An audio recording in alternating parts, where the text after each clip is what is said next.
Welcome back नाज़रीन, दोबारा से प्रोग्राम के अंदर खुशामदीद कहते हैं। जब बात करें इंडस्ट्री के हवाले से और ख़ास तौर पर LSM की बात करें और पाकिस्तान की LSM जो है वो दरामदाद के लिए ख़ाम माल के ऊपर डिपेंड करती है। जब ख़ाम माल की दरामदाद की बात करते हैं तो सबसे अहम फैसलाबाद की टेक्सटाइल इंडस्ट्री के अंदर डाइज़ केमिकल्स का जिक्र आता है। तो डाइज़ एंड केमिकल एसोसिएशन इत्तेफाक ग्रुप के दोस्त जो हमारे साथ मौजूद हैं उनसे बात करेंगे। सबसे पहले मियाँ साहब मौजूद। मियाँ साहब, इस वक्त सूरत हाल क्या है? डॉलर बेकाबू है, 200-300 से क्रॉस कर गया, 330 की ओपन बोलियाँ टीटियाँ, ऐसा लग रहा है जैसे डॉलर बिक नहीं रहा बल्कि मार्केट है, कोई सब्ज़ी मंडी की तरह बोलियाँ उसकी लग रही हैं। तो उसका इफेक्ट खाम माल पे आता है, कितना इस वक्त इम्पैक्ट है? और आगे जो गाहकी है मार्केट के अंदर, क्योंकि बिजली ने निचोड़ के रख दिया इस वक्त LSM को भी, एक्सपोर्ट रेंटेड इंडस्ट्री को भी, लोकल को भी। तो असरात आप लोगों के ऊपर, आपकी एसोसिएशन के ऊपर, आप लोगों के जो मैन्युफैक्चरर्स हैं उनके ऊपर कितने मुरतब हो रहे हैं? बिस्मिल्लाहिर्रहमानिर्रहीम। बिलाल भाई, बहुत आपने ही अल्फाज में नुमाइंदगी कर दी कि इस वक्त सूरत हाल इंतहाई, पाकिस्तान में सूरत हाल तो काफ़ी देर से ख़राब है, लेकिन इस वक्त बदतरीन सूरत हाल है, कोई चीज़ भी काबू में नहीं है। अगर हम डाइज़ केमिकल की बात करें तो ज़ाहिर है 90% जो डाइज़ केमिकल की फील्ड है इसमें हम इंपोर्ट ही करते हैं, तो उसका सारा तल्लक ही डॉलर से है। तो वो इतनी फ्लक्चुएशन है कि पता ही नहीं है कि आज किस रेट पे हम ले रहे हैं।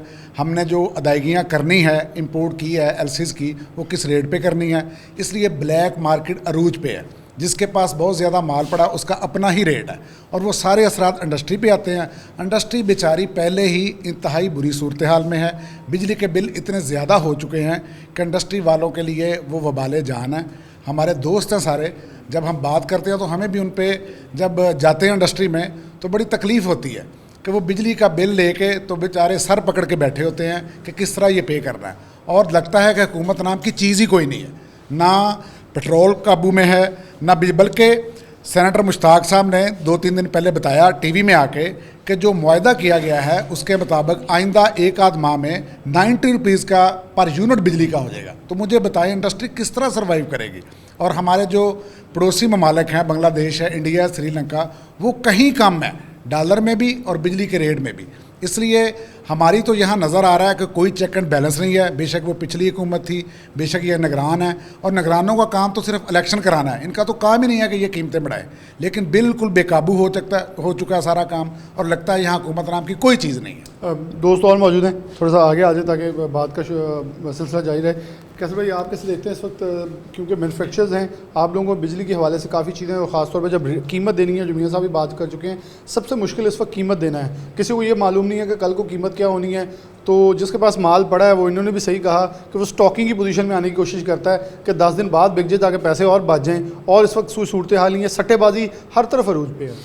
देखें जी, मैं सिटी 41 का बड़ा शुक्रगुजार हूँ कि उन्होंने इस चीज़ को हाईलाइट किया और ताजरों तक वो आए और हम लोगों के बारे में व्यूज़ लेने के लिए उन्होंने टाइम निकाला। अच्छा, अब सिचुएशन ये काफ़ी वजाहत मियाँ साहब कर चुके हैं, कुछ वजाहत आपने भी की थी। हम अगर अपने पाकिस्तान का इस टाइम कारोबारी सिनेरियो देखें या वैसे डोमेस्टिक लेवल पे भी देखें तो हमारे पास इस टाइम यूनिट जो है 50 को क्रॉस कर गया है बिजली का। डॉलर जो है वो भी सबको पता है कि 300 क्रॉस कर चुका है। ओपन मार्केट अलग है, बैंक रेट अलग है। जबकि आप ज़्यादा दूर पूरी दुनिया की बात ना करें, सिर्फ अपने हमसाया ममालिक में इंडिया देख लें, बांग्लादेश देख लें और इवन अफ़गानिस्तान देख लें, जो जब से हम लोगों ने होश संभाला, हम भी एक उम्र के बड़े हिस्से में हैं, वहाँ जंग ही रही है। लेकिन बड़ी परेशानी की बात यह है कि उन्होंने अपनी मईशत को इतना ज़्यादा कंट्रोल रखा है कि वहाँ अभी भी डॉलर मुस्तहकम है। ये बात मैं आपसे अफ़गानिस्तान की कर रहा हूँ। और ना सिर्फ इस चीज़ का, जो उनके ऊपर ओवरहेड्स आ रहे हैं, आम बंदे पे भी आ रहे हैं, लाइक बिजली के यूनिट की बात ही हो रही है तो वहाँ 4 रुपये का यूनिट है। और ये एक बड़ी शॉकिंग सी बात है हमारे लिए कि हम एक तरक्की याफ्ता मुल्क होने के बावजूद, एक बहुत इनर्जेटिकली मुल्क होने के बावजूद, एक बहुत अच्छे तालीमी ब्रेन्स होने के बावजूद भी हम अभी तक इतने पीछे हैं कि अफ़गानिस्तान जैसा कंट्री जो कि शुरू से एक वॉर में है, इतनी तरक्की कर गया। फिर हम दूसरी मिसाल लेते हैं कि हम बचपन से एक मिसाल सुनते हुए हैं कि जी फ़लाँ चीज़ की तो औकात 2 टके की होगी। अब आप बांग्लादेश की मिसाल ले लें, वहाँ पे यूनिट आपको ताज्जुब होगा, वहाँ पे 3 रुपये कुछ का है। यानी उधर की फैक्ट्री में काम करने वाला मुलाजिम अगर घर का बिल दे रहा है तो 3 रुपये यूनिट के हिसाब से दे रहा है। मीटर तो सर एक ही है ना, मतलब एक मज़दूर का 500 यूनिट चल जाएंगे, पाकिस्तान में भी वही चलेंगे, लेकिन वो ज़रब दे रहा है 3 रुपये से, हम ज़रब दे रहे हैं 50 रुपये से। हमारे मज़दूर की जो तनख्वाह है आप उससे अंदाज़ा लगा लें। मैं कहता हूँ उसको बहुत हाई फाई तनख्वाह भी कर दें, 50,000 कर दें, कैसे कर पाएगा? पाकिस्तान का निज़ाम एक अजीब निज़ाम है कि यहाँ जितनी चीज़ को ज़्यादा कंज्यूम करें उतना प्राइस बढ़ती है। दुनिया का निज़ाम है आप जितनी चीज़ को कम कंज्यूम करें प्राइसेस आपको ज़्यादा लगती हैं ज़्यादा ले लें तो आपको कम लगती है। पाकिस्तान के अंदर अलमिया ये है कि आप बिजली ज़्यादा कंज्यूम अगर कर लेते हैं, गलती से पंखा चलता रह गया और 500 के यूनिट को आप क्रॉस कर गए तो आपका बिल डबल हो गया। बिल्कुल सही। अभी सेम मिसाल इंडिया की है, आपके कंपिटिटर्स में इंडिया है और बल्कि वो तो अब चाइना के बाद एक बहुत मजबूत किस्म का कंट्री होकर इकॉनमी के लिहाज से आ रहा है। हम मुकाबले की बातें इंडिया से करते हैं और मुकाबला हम बांग्लादेश और अफगानिस्तान का नहीं कर सकते। तो हमारी गवर्नमेंट को लाजमी सोचना चाहिए इस मामले में, हमारे जो भी निज़ाम को चलाने वाले आलाकार हैं उनको इस बारे में सोचना चाहिए कि पाकिस्तान कहाँ तक चला गया। अगर ये सिचुएशन रही जैसे मियाँ साहब कह रहे हैं 90 रुपये का यूनिट आ रहा है तो मेरे ख्याल से कि हम सिर्फ इंटरव्यू देने जोगे रह जाएंगे और इंडस्ट्री को बिल्कुल बंद करना पड़ जाएगा। हम सर्वाइव ही नहीं कर सकते अपने कंपटीटर्स दूसरे कंट्रीज़ के हवाले से। सर्वाइव नहीं कर सकते। दोस्त थोड़ा आगे आ जाए। अस्सलाम वालेकुम। अच्छा मियां साहब, आप जैसे देखते हैं कि इनकी बात सही है लेकिन इस वक्त तो कुछ और सिनेरियो नज़र आ रहा है कि पहले पासपोर्ट ऑफिस में रश था लोगों का बाहर जाने का, अब इंडस्ट्रीज सोच रही हैं कि हम टर्की चले जाएं, हम इटली में कोई मंसूबा लगा लें, बल्कि कुछ दोस्त वियतनाम की तरफ भी रुख करते देखे जा रहे हैं। बल्कि उनके लिए तो फ्रूटफुल अफगानिस्तान हो जाएगा, वो बाजू खोल के इस्तकबाल भी करेंगे। उनको ऐसे इन्वेस्टर चाहिए जो मेरे ख्याल पाकिस्तान ज़ाया कर रहा है। बिस्मिल्लाहिर्रहमानिर्रहीम। सबसे पहले तो मैं जो है आपके चैनल का शुक्रिया अदा करता हूँ कि फैसलाबाद में जब से आपका चैनल आया ना, आपकी वो कहते हैं ना, जिस तरह एक्सप्रेस वाले तो कहते हैं ना, हर खबर पे नज़र है, आपकी हर फ़र्द पे नज़र है। आपने हमेशा हर बंदे की आवाज़ उठाई है, ताजरों की आवाज़ बने हैं, गरीबों की आवाज़ बने हैं।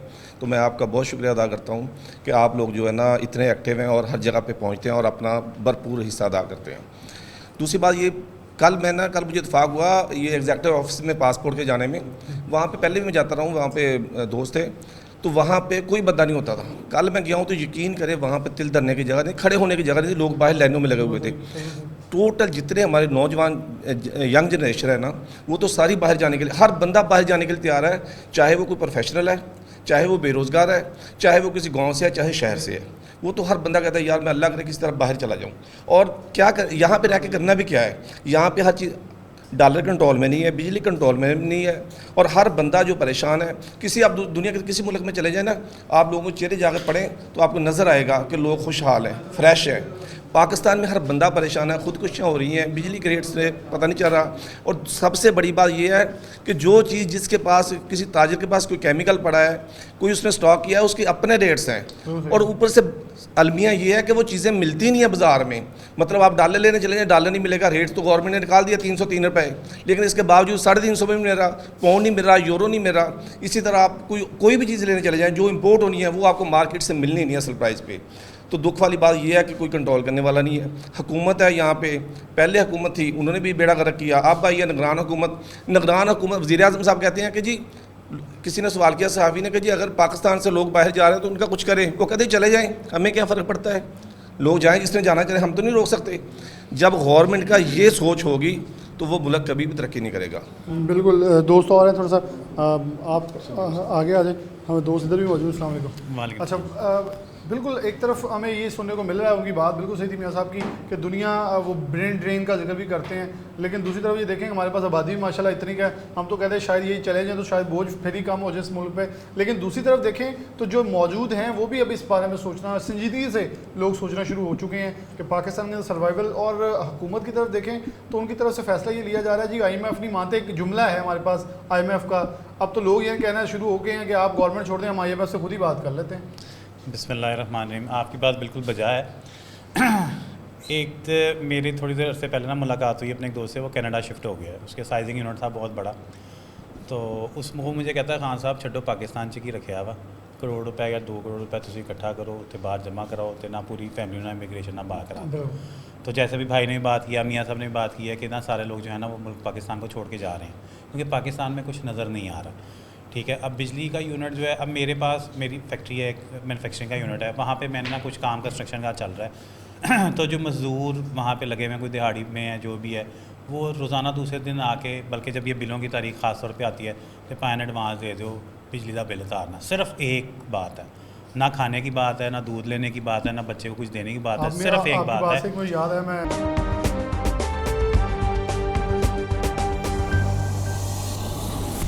कथा कलामी की माफ़ी चाहता जी, हूँ जी। कि सैलाब आया ये अभी जो सतलुज से, तो उधर एक मदद करने वाला गया है और उसने जब माई से पूछा कि आपकी क्या मदद है, उन्होंने कहा पोता बिल तार बिल उतार। यानी कि हर चीज़ उसकी गिर चुकी है मुनहदम, वो जी फिर हाँ। भी कह रही मेरा बिल तार दे, मीटर ना उतार बिल दे। बता दो कि मेरा मीटर ना उतार के ले जाएं। और ये आपने न्यूज़ में भी देखा है, लिटरली लोगों ने खुदकुशियाँ भी की हैं। बिल्कुल। बिल जलाने वाला तो रोज़ाना ही चल रहा है।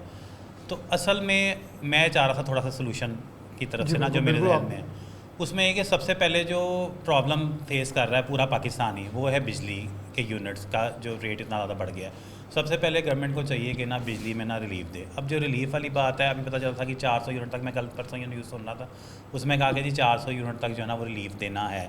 लेकिन वो भी रिलीफ कब, 6 जब माह की किस्तें। नहीं IMF से पूछ के अप्रूवल हो जाएगी। वहाँ से अप्रूवल होगी तो उसके बाद फिर जो है ना रिलीफ मिलेगा। बाकी पाकिस्तान हमारा ज़री मुल्क है, बहुत कुछ किया जा सकता है यहाँ पे, लेकिन अब अभी फ़िलहाल जो पॉलिसी कोई देना हाँ जी सामने कोई नजर पॉलिसी, कुछ गवर्नमेंट जब तक कोई नहीं आएगी इलेक्टेड, उस वक्त तक तो पॉलिसी भी आपको नहीं मिलेगी। निगरान हुकूमत है, निगरान हुकूमत का काम वही है जो भी भाई ने बताया कि इलेक्शन कराया चले जाए, लेकिन मुझे लग रहा है कि निगरान हुकूमत जो है ना वो जाने वाली है। चलिए आप दोस्त, अच्छा आप थोड़ा सा आगे आ जाए ताकि आपसे भी गुफ्तगू हो जाए। सॉल्यूशंस कुछ उन्होंने जिक्र किया, आप कुछ सॉल्यूशन देना चाहेंगे? क्योंकि कारोबारी शख्स जो होता है उसे पता होता है कि एक यूनिट है छोटा सा, उसने इस पर इन्वेस्टमेंट की है, अगर ये डाउन जा रहा है तो उस पर जितनी इन्वेस्टमेंट करके बचा सकता हूँ। एक कंट्री भी इकनॉमिकली ऐसे चलती है, उसके अगर क्राइसिस आया है तो पाकिस्तान के अंदर तो बहुत सारी ऐसी बड़ी मैं उन्हें मगरमच्छ ही कहूँगा, अगर हम बाहर से कर्जा ले रहे हैं उनसे ले लें मेरे ख्याल में तो पाकिस्तान चल सकता है। वो भी ये नहीं सोच रहे कि पाकिस्तान मजीद डिफ़ॉल्ट की तरफ जाएगा, तो वो कहाँ कारोबार जी करेंगे? बिस्मिल्लाहिर्रहमानिर्रहीम। सबसे पहले तो मैं ये बात कहूँगा कि हम वो मज़लूम कौम हैं जो अपने लिए पसंदीदा ज़ालिम ढूंढते हैं। हाँ बिल्कुल। हम लोग डिफेंड करते हैं और हमें अब भी अगर समझ नहीं आई तो फिर हम बिल्कुल तबाह हो जाएंगे। हमें पहले एक कौम बनना पड़ेगा, उसके बाद ये जो सिनेरियो है, ये जो हुक्मरान हैं, ये हम ही से ही चलते हैं, हमारे फंड से चलते हैं। हम लोग जब एक कौम बन जाएंगे तो इनकी ये ऐसा नहीं है कि ये कोई गलत फैसले करें। हम लोग एक दूसरे की लेग पुलिंग करते हैं तो इस वजह से इनको ये मौके मिलते हैं और इस तरह की पॉलिसीज़ बनाते हैं। तो हम लोगों को चाहिए पहले हम एक कौम बने। इस पाकिस्तान को कुछ नहीं होगा, ये कलमे पे बना, इसको कुछ नहीं होगा, लेकिन हम लोग मुतवस्सित तबके के लोग हैं, हम ऐसे पिसते रहेंगे जब तक हम लोग एक दूसरे को डिफेंड करेंगे। मुत्तहिद हो जाएं, मैं तो यही कहूँगा। और ये जो बिजली के मामलात हैं, बिजली के प्रोसेस हैं या इस तरह की और इंडस्ट्री में मामलात हैं, ये उसी वक्त ठीक होंगे जब हम एक पेज पे होंगे सारे। और जब हम एक पेज पे होंगे तो ऑटोमेटिकली सब उनको समझ आ जाएगी। IMF ये वो सारा हम लोगों ने खुद ही ये उनको अपना सारा कुछ दिया हुआ है। अगर हम उनसे आहिस्ता आहिस्ता कौम बहसीयत कौम, हम चाइना गए पिछले दिनों, तो यकीन करें मतलब हम उनसे बहुत पीछे हैं। वो एक कौम है, वो जैसे हम लोग ज़ेब्रा क्रॉसिंग है, उनको पता है कि हमने कैसे करना है। हम लोग खुद ही गलत करते हैं और फिर इल्ज़ाम हम हुक्मरानों पे देते हैं। मैं कहता हूँ कि हुक्मरान भी सही हो जाएंगे जब हम सही हो जाएंगे। बड़ी प्यारी बात आपने की। आप थोड़ा सा इधर आ जाएं। अच्छा, मैं आपकी बात को क्वेश्चन को जवाब से आपकी तरफ क्वेश्चन लेके आऊँगा। इन्होंने एक बात कही कि अगर देखें इनकी बात सही है, 25 करोड़ में से 25 लाख टैक्स देंगे तो उनको भी पता है ये कौम चोर है और कौम के अंदर हमारे अंदर भी हेरा फेरियाँ हैं, हम वो छोड़ेंगे नहीं तो डेफिनेटली वो इससे फ़ायदा उठाते हैं। FBR के पास जाएं तो वो देखता है कि बिल के अंदर अब उन्होंने लगाएं जी इनकम टैक्स माफ़ करवाएं, यानी कि आप अपनी इनकम शो करें, साथ ही आपको नया टैक्स का पलंदा आ जाएगा। टैक्स गुजारों को मजीद शिकंजे में लाया जा रहा है और वो मजीद दबाया जाएगा। तो आप कैसे देखते हैं कि अदारे भी ठीक हो सकें, अफसर भी ठीक हो जाएं, लेकिन आने वाले लोग तो ये हमारे दरमियान में सही हैं? बिस्मिल्लाहिर्रहमानिर्रहीम। शुक्रिया बिलाल भाई। ऐसे है कि जब हमारा मुल्क बना था ये दो कौमी नज़रिए पे बना था, वो दो कौमी नज़रिया पीछे रह गया। अब दो तबकाती नज़रिया यहाँ बन गया, यहाँ दो तबके बन गए हैं। एक हमारे जैसा जो कि जिनसे ये बिल की मद में भी खींच रहे हैं, एक तबका वो जो देता ही कुछ नहीं है। आज हमारे हुक्मरान ये कानून बना दें या हमारी आवाम को ऐसा हल कर दे कि हम उन लोगों से जो दूसरा तबका जिसको फ़िक्र ही कोई नहीं है, जो हमें लूटने में लगा हुआ, जिनको जो हमारे पसंदीदा ज़ालिम हो हमारे हुक्मरान हैं, अगर हम उनका कोई मुहासबा कर सकें, अगर नहीं किया तो हम इससे मज़ीद पीसेंगे। इसलिए कि अभी कल परसों की बात है, जैसे बात हो रही है IMF की, IMF पैसे देता है, वो अपने सिक्योर करके उसने पैसे लेने हैं। इन्होंने वो टैक्सेस लगा के हमसे पूरे करने हैं, इन्होंने तो कुछ भी नहीं अपने पास से देना। तो IMF तो कहता है कि आप वो पैसे दे दिए, अब इन्होंने उसकी गाड़ियाँ उसमें से उसी फंड में से गाड़ियाँ ख़रीदी गई हैं अफसरान के लिए। भाई हमें क्या रिलीफ मिला? हमें तो ये रिलीफ मिला है कि जो बिल आ रहा है 10,000 रुपया वो 50,000 रुपया आ गया। अब आप इनकम टैक्स की बात कर रहे थे, वो जिसका 25,000 से अबव बिल है वो रिफंड ले सकता है। लेकिन वो रिफंड शो करेगा तो साथ ही आ जाना कि आपने 1.5 लाख का बिल दे दिया, आप इनकम शो करें, इनकम शो करें, नवा टैक्स भी तो आ गया। ये चीज़ है कि अब ये तो हमें मजीद और उस शिकंजे में फंसा रहे हैं। ये सिर्फ उनको फंसा रहे हैं जो ये अपना ये इस मुल्क में आमदन का जरिया है, जो कारोबार करते हैं। हम यहाँ हम डाइस केमिकल एसोसिएशन के लोग इकट्ठे हैं यहाँ पे। हमारे यहाँ पे 3 सेक्टर हैं, एक इम्पोर्टर है, एक मैन्युफैक्चरर, एक ट्रेडर है। इम्पोर्टर अपनी जगह पे परेशान है, मैन्युफैक्चरर अपनी जगह पे परेशान है, ट्रेडर अपनी जगह पे परेशान है। इम्पोर्टर और मैन्युफैक्चर को चलाने के लिए ट्रेडर इस्तेमाल होता है। हम जो ट्रेडर हैं हमें ये परेशानी है कि फैक्ट्री वाला बिल लेके बैठा हुआ है। हम आज भी किसी से बात करें, आप हमें कोई के लाइव कॉल करवा लें, हम फैक्ट्री में कॉल करते वो कहेंगे यार बिल तो जमा करा लीजिए। डिमांड एंड सप्लाई के साथ हाँ जी, अब उसमें वो अपने बिल जमा कराएगा, अपनी दूसरे अखराजात पूरे का, उसके बाद वो दूसरों को पेमेंट करेगा। हम डेफिनेट चीज़ में हम जो इससे पहले कारोबार करते हैं, हमारे ड्यूज़ पे कारोबार होते हैं, यही दोस्त हम आपस में लेन देन करते थे। अब जो इम्पोर्टर है वो इतना तंग बैठा है कि उसने एक चीज़ मंगाई है 100 रुपये में, कल वो उसको 300 रुपये में पड़ रही है, वो कैसे हमें 150 में या 125 में दे देगा। तो ये चीज़ है कि इम्पोर्टर अपनी जगह परेशान है, मैन्युफैक्चरर अपनी जगह परेशान, ट्रेडर अपनी जगह परेशान है।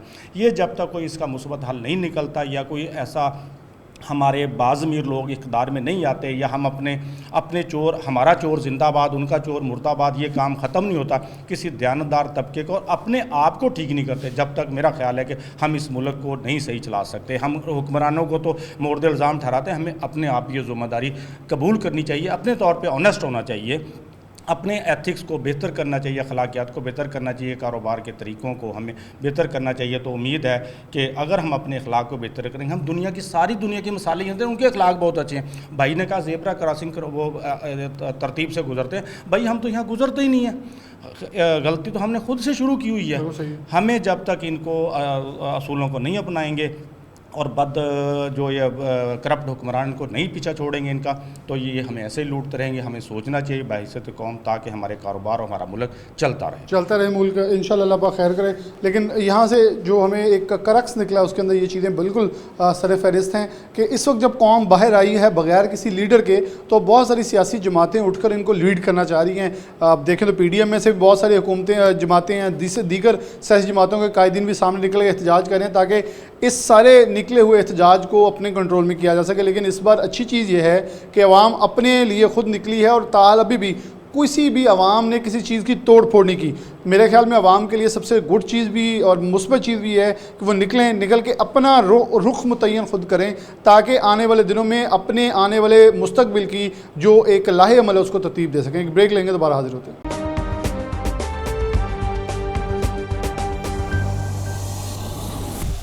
वेलकम बैक नाज़रीन, दोबारा से प्रोग्राम के अंदर खुशामदीद कहते हैं। साबिक़ सदर चैम्बर और साबिक़ चेयरमैन PHM में मारूफ एक्सपोर्टर सैयद ज़िया अहमद हमारे साथ मौजूद हैं, इनसे बात करते हैं।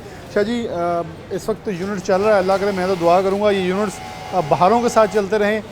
बड़ा अच्छा वक्त पाकिस्तान पे था, लेकिन अब एक्सपोर्ट डिक्लाइन में है, बिजली के बिल इस वक्त हर तरफ हॉट टॉपिक हैं, लेकिन LSM के ऊपर बोझ आ जाना ये सबसे ख़तरनाक चीज़ है कि LSM की ग्रोथ डिक्लाइन में है गुज़िश्ता 4-5 माह से कॉन्टीन्यूसली।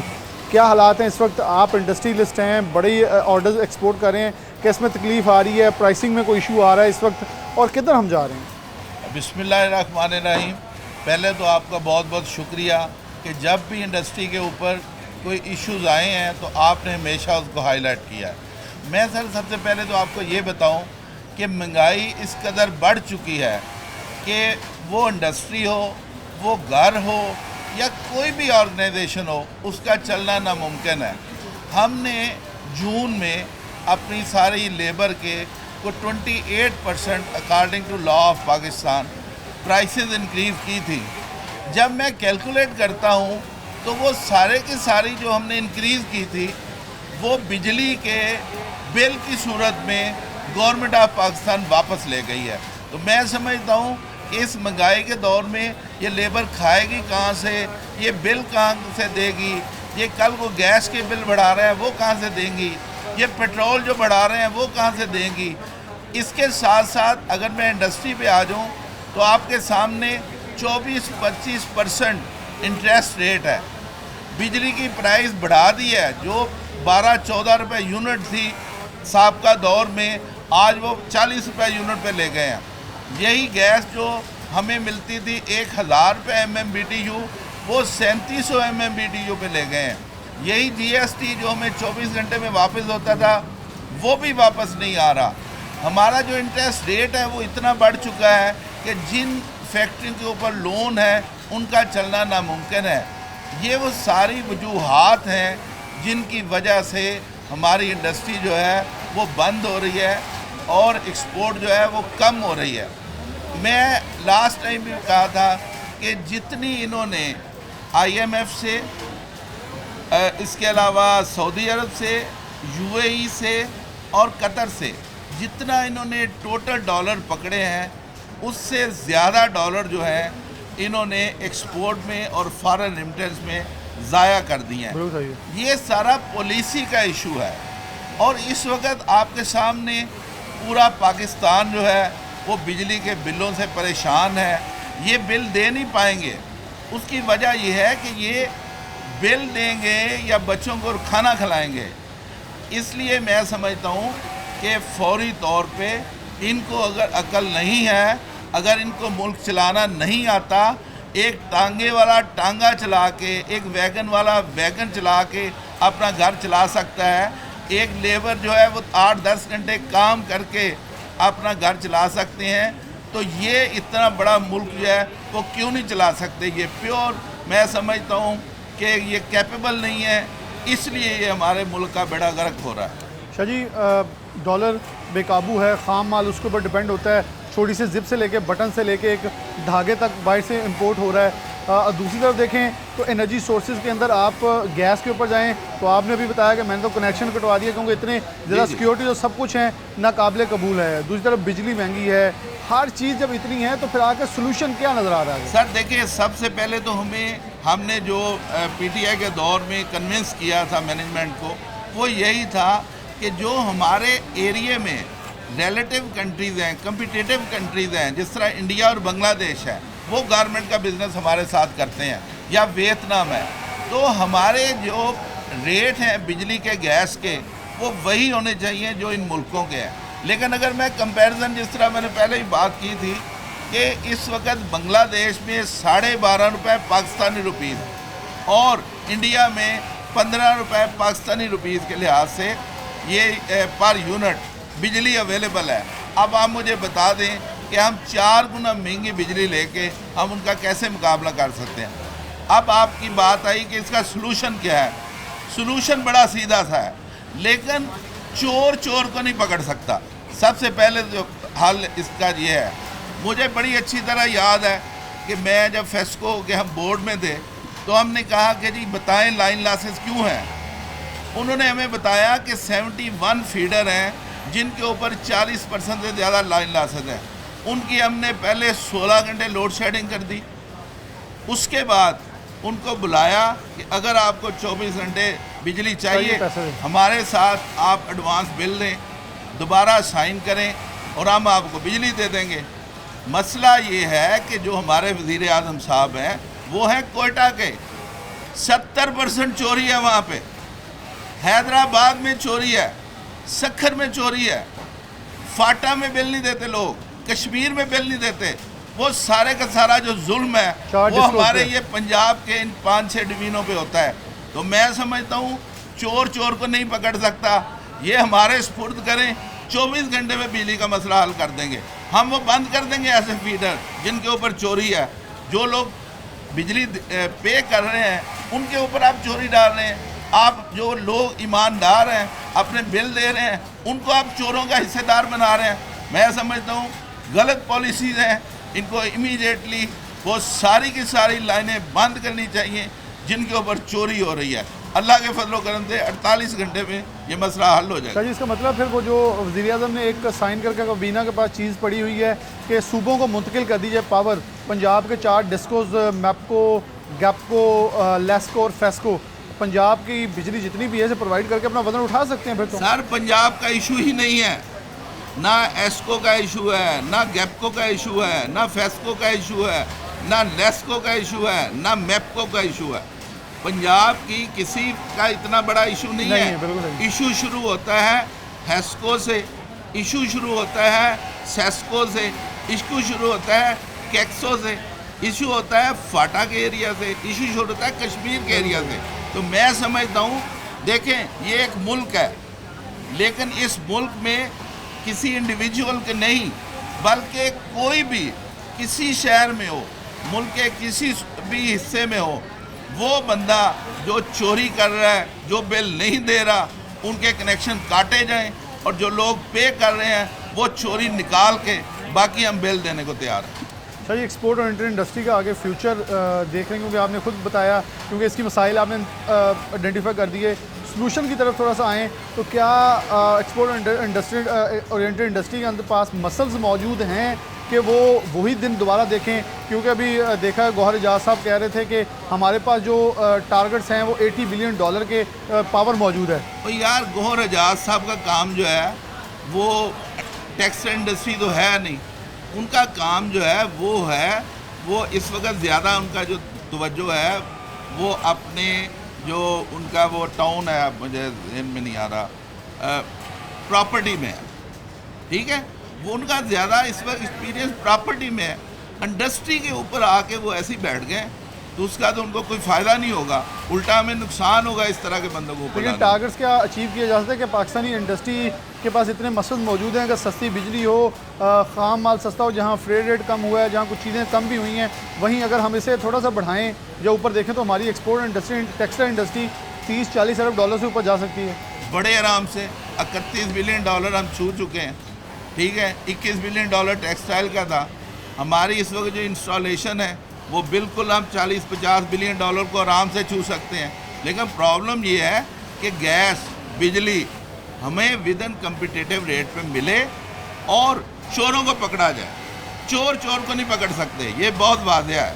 और वो बंदे जिनका ये राइट है, वो लोग ये जो एग्जैक्टली टेक्सटाइल के वैल्यू एडेड टेक्सटाइल एक्सपोर्ट के जो इस काम को समझते हैं, उन लोगों को बिठाएं साथ, 10 मिनट में सलूशन निकल आएगा। 10 मिनट में सलूशन निकल आएगा।